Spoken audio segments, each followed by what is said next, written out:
ఇతను 30 సంవత్సరాలే ఉన్నాడు, ఇతను ఏజ్ అవ్వట్లేదు. అనే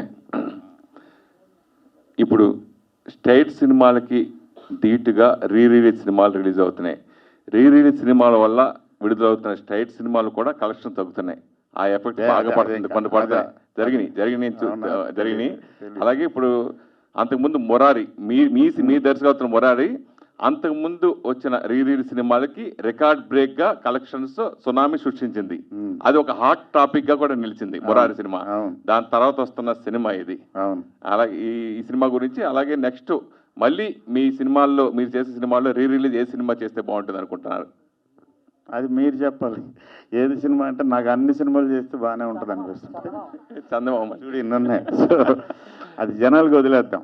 సరే, ముందుకు వచ్చిన ఈ సినిమా లైక్ రీరిలీజ్ల వల్ల ఇప్పుడు సినిమాలకి కాంపిటీషన్ ఉంటుందని నేను అనుకోవట్లేదు.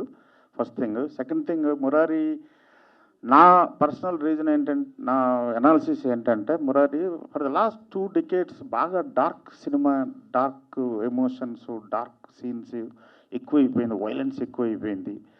వాటి మధ్యలో సడన్గా కలర్ఫుల్ ఫ్యామిలీ అండ్ మ్యూజికల్ రావటం, అది మహేష్ బాబు మేజర్ ఫ్యాక్టర్ దానికి, and Mahesh Babu fans major factor. Plus మురారికి సపరేట్గా ఒక సెక్ట్ ఆఫ్ ఫ్యాన్స్ ఉన్నారు. వాళ్ళందరి వల్ల అంత పెద్ద రెస్పాన్స్ వచ్చిందని అనుకుంటున్నాను. బట్ బేసిక్ రీజను బాగా డార్క్ ఎక్కువైపోతుంది సినిమాలో. ఇది ఒక సినిమా అప్పుడు సెన్సేషన్ సృష్టించేసినా కానీ కొంచెం కాంట్రవర్సీగా మీరు చేసిన అంతకుముందు సినిమాలకి సినిమా చాలా డిఫరెంట్.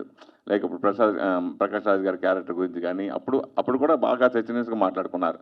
సో మీకు అప్పుడు వచ్చిన ఎదుర్కొన్న సమస్యల గురించి కానీ, తర్వాత వచ్చిన అప్లాజ్ గురించి కానీ ఏం చెప్తారండి? అప్లాజ్ ఫెంటాస్టిక్ అప్లాజ్ వచ్చింది. నాకు ఇప్పటివరకు కూడా ఒక 4-5 ఫిల్మ్స్ ఉన్నాయి నేను చేసిన వాటిలో, అన్నిటికీ చాలా గొప్ప రెస్పెక్ట్, గొప్ప ఎఫెక్షన్ వచ్చింది. So I'm very very grateful to all the producers in the first place, అలాంటి సినిమా చేయనిచ్చినందుకు ఫస్ట్. సెకండ్, ఆఫ్ కోర్స్ మన audience, most beloved audience, I'm happy. తర్వాత అవి వచ్చిన ప్రాబ్లమ్స్ అంటే అవి అప్పటితో అయిపోయినాయి కదా, ఇప్పుడు ఎందుకు వెళ్ళుకోవడం అట్లా. శ్రీకాంత్ గారు, ఒకటి 22 సంవత్సరాలు దిగిన ఫోటోకి ఈ ఫోటోకి ఏమీ తేడా లేదు, కలజోడు ఒకటే తప్ప. నిన్ను చూసే కాపీ కొడుతున్నాను. నీకు తెలుసా 97లో నీ మ్యారేజ్కి వచ్చాం అక్కడికి, పాలకొల్లు. అవును, అప్పుడు ఎలా ఉన్నా ఇప్పుడు అలాగే ఉన్నా. సరే, ఇప్పుడు ఫైనల్గా ఒక్క ఛాన్సు అని మనకి ఇష్టమైన చాలా తక్కువ రేర్గా ఉంటారు. అలాగే కృష్ణవంశీ గారి దర్శకత్వంలో ఒక్క సీన్ చేసినా చాలు అని ఆర్టిస్ట్ అప్పుడు ఫీల్ అయ్యేవారు. మనం ఉన్నప్పుడు చాలా వంశీ గారు ఒక్క వేషం ఇచ్చిన చాలు, ఒక్క సీన్లో చేసినా చాలు అని ఫీల్ అయ్యేవారు. అట్లాంటిది మీరు ఖడ్గం, మహాత్మా, మళ్ళీ హీరోగా కాకుండా క్యారెక్టర్ కూడా గోవింద్ నండవర్ చేయడం జరిగింది. సో ఇందాక ఫస్ట్ నిర్మాత వద్దన్నా ఏదొద్దన్నా చేయడానికి, సో అలా ఒప్పుకున్నారు కాబట్టి అప్పుడు వంశీ గురించి, ఇప్పుడు వంశీ గురించి మీరు ఏం చెప్తారు? అప్పుడు వంశీకి ఇప్పుడు కొంచెం తేడా, హాట్గా అప్పుడు ఎలా ఉన్నాడో డెఫినెట్గా ఇప్పుడు సినిమా చేస్తే అదే వంశీ నాకు కనపడతాడని అనిపిస్తుంది. ఎందుకంటే ఇప్పటికీ నేను ఎప్పుడు రెగ్యులర్గా టచ్లో ఉంటాం.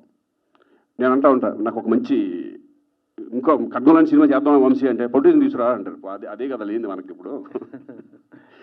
సో వంశీ అనేది ఎప్పుడు మారలా, బట్ కొంత గ్యాప్ రావచ్చేమో కానీ 100% వంశీ మళ్ళీ మంచి డైరెక్టర్గా ప్రూవ్ చేసుకుంటాడు డెఫినెట్గా.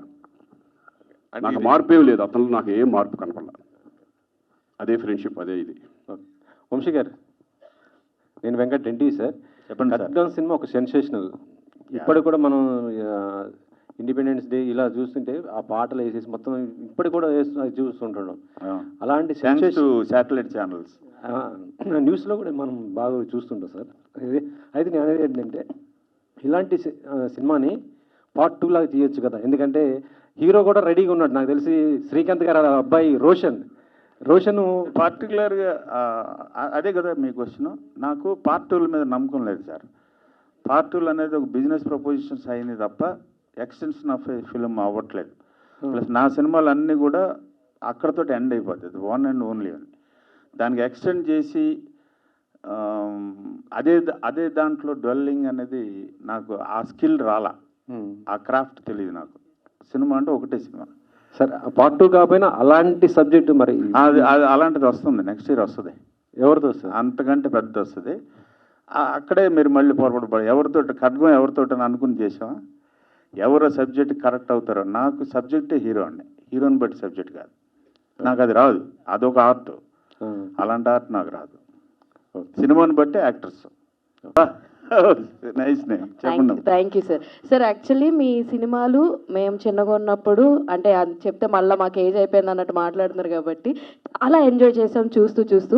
నాకు మీ సినిమాల్లో బాగా నచ్చేది ఏంటంటే ఖచ్చితంగా హీరోయిన్కి ఒక స్పెషల్ సాంగ్, హీరోయిన్ని చూపించే విధానం అన్నది కూడా చాలా అద్భుతంగా ఉంటుంది. మాకు లిటరల్లీ మేమందరం బాగా ఎంజాయ్ చేస్తాం. ఇప్పుడు ఇక్కడ ఉన్న చాలామంది యంగ్ ఫిలిం జర్నలిస్టులు, ఐ మీన్ ఉన్న వాళ్ళందరూ, మా అన్న కూడా అంట, సురేష్ అన్న కూడా అంట.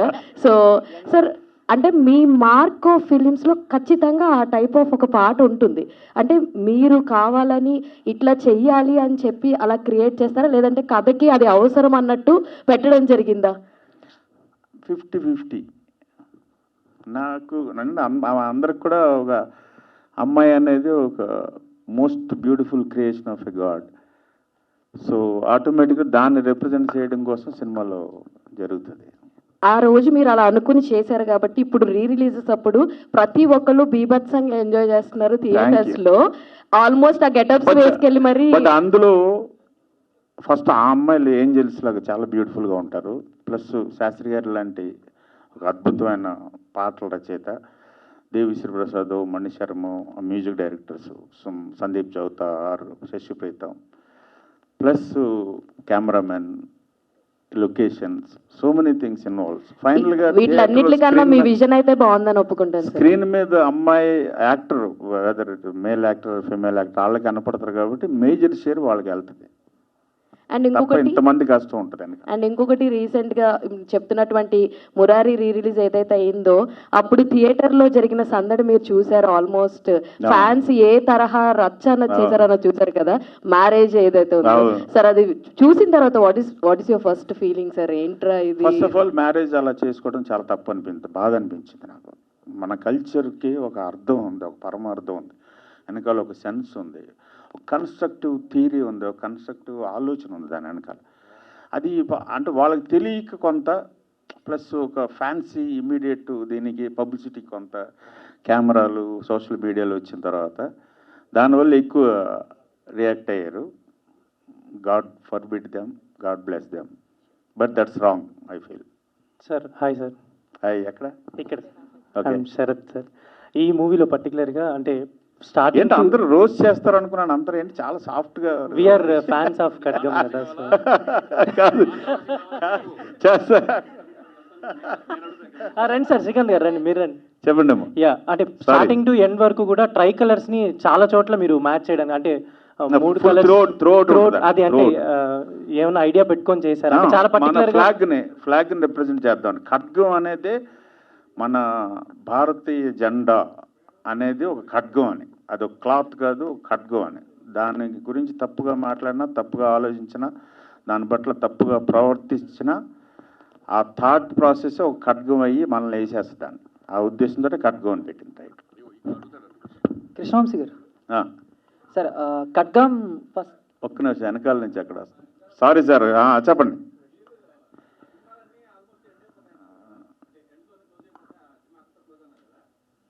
కంక్లూజన్ లేదు కదా దానికి, అందుకే లాస్ట్లో ఆ క్వశ్చన్ వేసాను, ఈ మారణ హోమానికి అంతం ఎప్పుడు ఎక్కడ. ఇవాళకి 35 years తర్వాత కూడా అదే పరిస్థితి ఉంది. అవునండి, అవునండి, అవునండి. కృష్ణవంశీ గారు sir, so Khadgam first day, first shoot experience, ఏ సీన్ ఫస్ట్ తీశారు? సో గుర్తుందా దాని గురించి? తిట్లు తిన్నాను ఫస్ట్ సీన్కి. సార్ ఫస్ట్ సీన్కి first shot early morning Charminar దగ్గర శ్రీకాంత్ను షఫీ చేజ్ మార్నింగ్ 3:30కి వెళ్ళి స్టార్ట్ చేసాం. 9:30 నుంచి శ్రీకాంత్ కొడతాడు అనుకున్నాను ఆ రోజు. అంటే తనకి ఆల్రెడీ పాపం నీ పెయిన్ ఉంది, నీ ఆపరేట్ అయింది. పొద్దున 4 నుంచి స్టార్ట్ అయితే ఈవినింగ్ వరకు పరిగెడతానే ఉన్నాం పాత బస్తీలో. నేనే పొరపాటున అన్నాను, నీ ఇష్టం పెట్టుకో, ఐఎమ్ రెడీ అన్నాను. ఆ మాట అంటాం అయిపోయాం. ఎక్కడెక్కడ పెట్టి ఎప్పుడు పరిగెత్తరా, సందులు పరిగెడతానే ఉన్నాను. నమస్కారం పెట్టి, అరే నీతో ఎప్పుడు నేను పెట్టుకోను. సరే, అది ఫస్ట్ డే. కృష్ణవంశీ గారు, నా ఇష్టం ఛానల్ నుంచి శివాజీరాజన్ అండి. 20 సంవత్సరాల నుంచి అల్లూరి సీతారామరాజు తీస్తారని నన్ను ఊరిస్తున్నారు సార్. అది ఎంతవరకు వచ్చింది? తీస్తారా, పోస్ట్ పోన్ చేస్తారా, ఉంటుందా, ఉండదా? డబ్బులు తీసుకుని వచ్చేయండి, రేపే చేశారు సార్. అదే ఏం రెడీ. శ్రీకాంత్ గారు మీకే. సో బేసిక్గా ఇందాక మీరు మాట్లాడుతూ నువ్వే నువ్వే అనే సాంగ్ మీకు ఎంతో ఫేవరెట్ అన్నారు. అదే నువ్వు నువ్వు. సో మీకే కాదు చాలా మందికి కూడా అది ఒక లవ్ యాంథమ్ లాగా వాళ్ళ లైఫ్ లో. సో ఇందాక మాట్లాడుతూ కొన్ని సీన్లు చేయడానికి నేను కొంచెం మొహమాటం సిగ్గుపడ్డాను అనిపించింది. మాకైతే స్క్రీన్ మీద చూస్తున్నప్పుడు అది ఎక్కడ కనిపించలేదు. అంటే మీరు అంత బాగా చేశారు, మీరు అంత బాగా చేశారు. బట్ అంత చూసుకుని వెళ్ళలే నేను. అదేనే కాదు, నాకు కొంచెం మొహం ఎక్కువ. సరే చెప్తాడు. ఎన్ని టేక్స్ తీసుకున్నారు సార్ మొత్తం ఆ సాంగ్ చేయడానికి? ఎన్ని టేక్స్ తీసుకున్నారు? టేక్లు అంటూ ఏం లేదు. రిహార్సల్ ఈయంతో చేసేవాడిని ఫస్ట్ అనేవాడు. Single takes. ఇప్పుడు ఆ సాంగ్స్ మాంటేజ్ సాంగ్స్ అంటారు బేసిక్గా, కొరియోగ్రాఫ్డ్ సాంగ్స్ కాదు. ఐ మీన్ స్టెప్స్ తోటి ఉన్న సాంగ్స్ కాదు. అందుకని కొరియోగ్రాఫర్ లేకుండా నేనే చాలా నా సినిమాలో చాలా పాటలు నేనే చేస్తాను. 3 days చేసాం, వియన్నాలో చేసాం.